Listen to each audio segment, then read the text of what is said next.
Let's learn how to change color. When finishing the last stitch with the old color,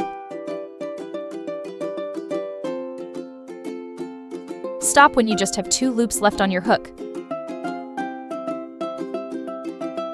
Next, bring in your new color.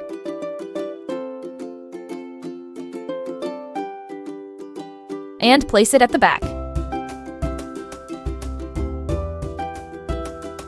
Then yarn over with the new color and pull it through the last 2 loops on your hook. Great job! You've successfully changed color. Here, you can now pull the yarn tail over the hook to hide it and prevent unraveling. Continue crocheting with the new color as usual.